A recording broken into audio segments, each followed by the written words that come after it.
Apocalypse, chapitre 11. On me donna un roseau semblable à une verge, en disant, Lève-toi, et mesure le temple de Dieu, l'autel, et ceux qui y adorent. Mais le parvis extérieur du temple, laisse-le en dehors, et ne le mesure pas, car il a été donné aux nations, et elles fouleront aux pieds la ville sainte pendant 42 mois. Je donnerai à mes 2 témoins le pouvoir de prophétiser, revêtus de sacs, pendant 1260 jours. Ce sont les 2 oliviers et les 2 chandeliers qui se tiennent devant le Seigneur de la terre. Si quelqu'un veut leur faire du mal, du feu sort de leur bouche et dévore leurs ennemis, et si quelqu'un veut leur faire du mal, il faut qu'ils soient tués de cette manière. Ils ont le pouvoir de fermer le ciel, afin qu'il ne tombe point de pluie pendant les jours de leur prophétie, et ils ont le pouvoir de changer les eaux en sang, et de frapper la terre de toute espèce de plaie, chaque fois qu'ils le voudront. Quand ils auront achevé leur témoignage, la bête qui monte de l'abîme leur fera la guerre, les vaincra, et les tuera. Et leurs cadavres seront sur la place de la grande ville, qui est appelée, dans un sens spirituel, Sodome et Égypte, la même où leur Seigneur a été crucifié.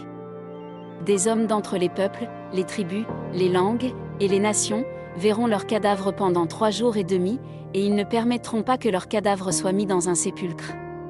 Et à cause d'eux les habitants de la terre se réjouiront et seront dans l'allégresse, et ils s'enverront des présents les uns aux autres, parce que ces 2 prophètes ont tourmenté les habitants de la terre.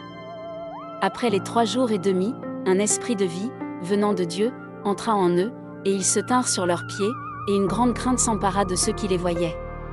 Et ils entendirent du ciel une voix qui leur disait, « Montez ici !» Et ils montèrent au ciel dans la nuée, et leurs ennemis les virent.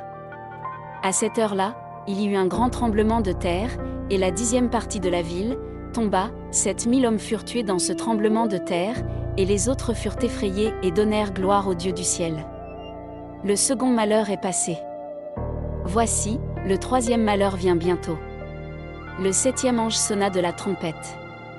Et il y eut dans le ciel de fortes voix qui disaient, « Le royaume du monde est remis à notre Seigneur et à son Christ, et il régnera au siècle des siècles. » Et les 24 vieillards, qui étaient assis devant Dieu sur leur trône, se prosternèrent sur leurs faces, et ils adorèrent Dieu, en disant, « Nous te rendons grâce, Seigneur Dieu Tout-Puissant, qui est, et qui était, de ce que tu as saisi ta grande puissance et pris possession de ton règne.